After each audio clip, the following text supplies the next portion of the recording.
بدست پشخیری شریسپی و سروکن ایلین هریم عراقای جبو بردانا گروپک جوان عرب ینگو هاتبون خاپاندن جالی ریخستن داعش یا تروریست. مجلس سیویل یا باجار عراقای اب دست پشخیری پجران وقلتي رادستي مالباتي وان كرن. اليوم تم الافراج عنهم او العفو عنهم. ايرو جروبك جخورتان هاتن بردان.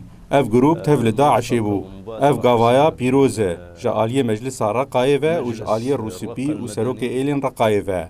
اموان سبازكن لسيرفي قافي. مدينة الرقة مشكورين على هذه المبادرة الطيبة. المبادرة اللي قام بها شيوخ العشائر السباسيا روسبي وسروك ايلين رقاي ومجلس سيفيل يا رقاي دكم لسيرفي قافاوان ولسر خباطاوان. اف قاف نرخ بلنده.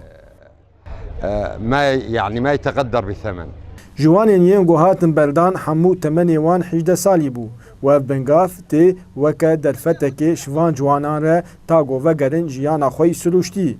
هروها وان جوانان بان لحمو کسینگو دناوا دی خسنا داعش دنه تاگو وگرن سرهشی خو وشناوا داعش وکشن.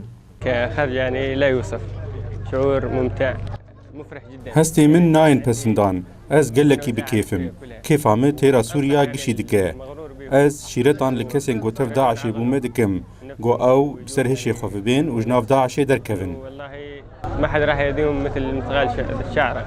افنا قافايا كمينة جالية مجلس سيفيل يا باجار رقاي بردان عقلتين كسين قو كشتن نكرنا بريوي هنكومين دن هاتن بردان دارا بركات كرسات نيوز باجارو كعين عيسى.